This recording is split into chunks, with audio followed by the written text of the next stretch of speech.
하루를 여는 말씀과 멜로디. 높은 뜻 하늘교회 아침 예배. 2월 12일 목요일에 인사드립니다. 오늘은 마태복음 13장 1절부터 17절의 말씀을 먼저 듣고 나눕니다.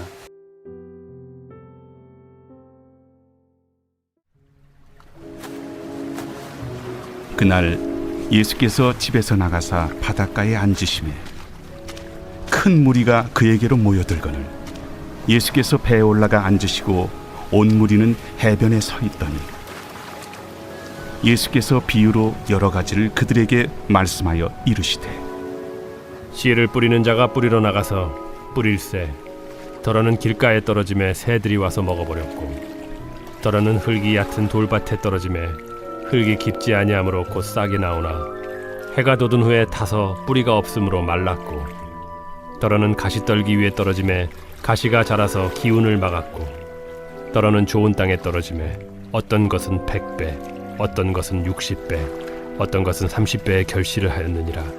귀 있는 자는 들으라. 제자들이 예수께 나와 이르되 어찌하여 그들에게 비유로 말씀하시나이까? 천국의 비밀을 아는 것이 너희에게는 허락되었으나 그들에게는 아니 되었나니 무릇 있는 자는 받아 넉넉하게 되되 없는 자는 그 있는 것도 빼앗기리라. 그러므로 내가 그들에게 비유로 말하는 것은 그들이 보아도 보지 못하며 들어도 듣지 못하며 깨닫지 못함이니라. 이사야의 예언이 그들에게 이루어졌으니 일렀으되 너희가 듣기는 들어도 깨닫지 못할 것이요 보기는 보아도 알지 못하리라. 이 백성들의 마음이 완악하여져서 그 귀는 듣기에 둔하고 눈은 감았으니 이는 눈으로 보고 귀로 듣고 마음으로 깨달아 돌이켜 내게 고침을 받을까 두려워함이라 하였느니라. 그러나 너희 눈은 봄으로 너희 귀는 들음으로 복이 있도다. 내가 진실로 너희에게 이르노니 많은 선지자와 의인이 너희가 보는 것들을 보고자 하여도 보지 못하였고 너희가 듣는 것들을 듣고자 하여도 듣지 못하였느니라. 본문은 씨 뿌리는 비유 이야기입니다. 이 비유는 농부가 씨를 뿌리지만 그렇다고 해서 모든 땅에서 싹을 틔우고 잘 자라서 좋은 열매를 맺는 것은 아니라는 사실을 들려줍니다. 씨가 뿌려지는 땅은 길가도 있고 돌밭도 있고 가시떨기 나무가 우거진 곳도 있고 마지막으로 좋은 땅도 있습니다.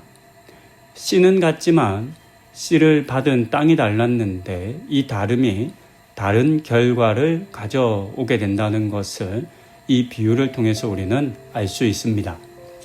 사실 이 비유는 우리에게는 조금 낯설게 느껴집니다. 왜냐하면 우리가 알기에 농사를 짓는 농부들은 좋은 땅이 아닌 곳에 씨를 뿌리지 않기 때문입니다. 그런데 본문 속 농부는 좋은 땅에만 씨를 뿌린 것이 아니라 좋지 않은 땅에도 씨를 뿌렸습니다. 그래서 왜 그렇게 했지 등과 같은 의문이 생깁니다. 예전 설교에서 나눈 것처럼 이유는 고대 이스라엘의 농법 때문입니다. 비가 자주 오지 않은 지역에 언덕을 개간한 당시의 밭농사는 땅속 수분을 보존하는 것이 매우 중요했습니다. 그래서 씨를 뿌리기 전에 먼저 땅을 고르지 않았다라고 합니다.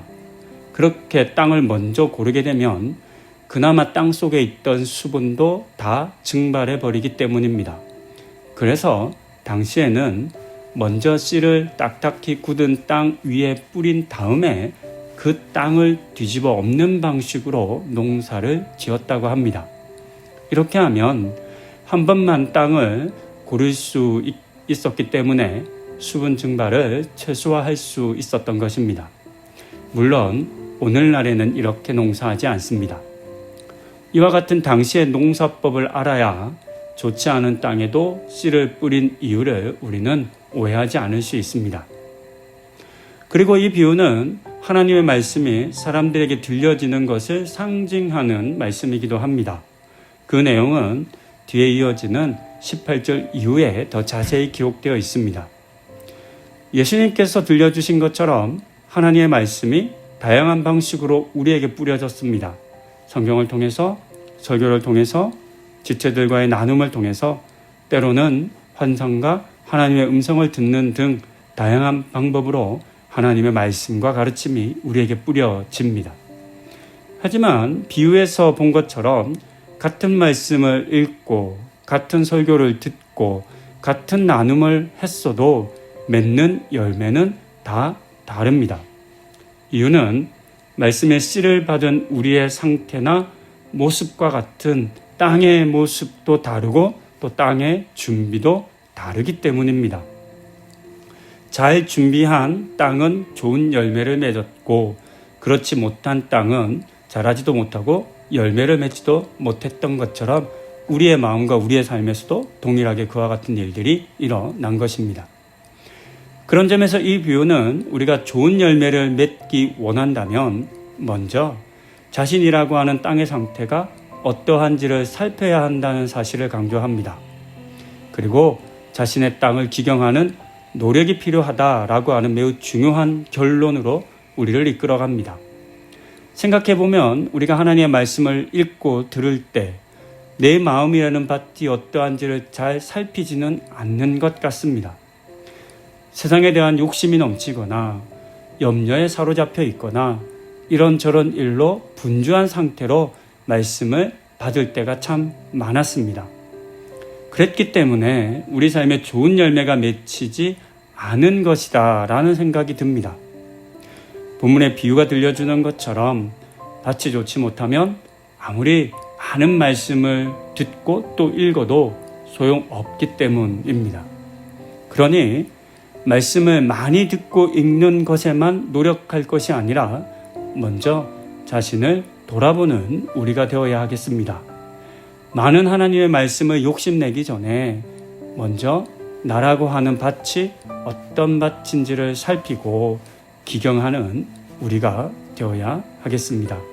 그렇게 먼저 좋은 밭으로 자신을 가꾸어가는 우리 성도님들 다 되시기를 권면드립니다. 기도하시겠습니다. 하나님, 씨 뿌리는 비유를 우리 가운데 들려주시니 감사합니다. 이 비유 말씀을 읽으며 우리라고 하는 밭이 준비되어야 하는 것이 얼마나 중요한지를 깨닫게 됩니다. 말씀을 많이 들으려고만 하지 않게 하여 주시고 그 전에 먼저 나의 마음의 밭을 기경하는 우리 성도님들 다 되게 하여 주시옵소서. 그럴 때 우리 가운데 심겨진 그 말씀의 씨앗들이 잘 자라고 열매 맺는 은혜에 허락하여 주시기를 간구드립니다. 이 모든 말씀 우리 주 예수 그리스도의 이름으로 기도드립니다. 아멘.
아멘.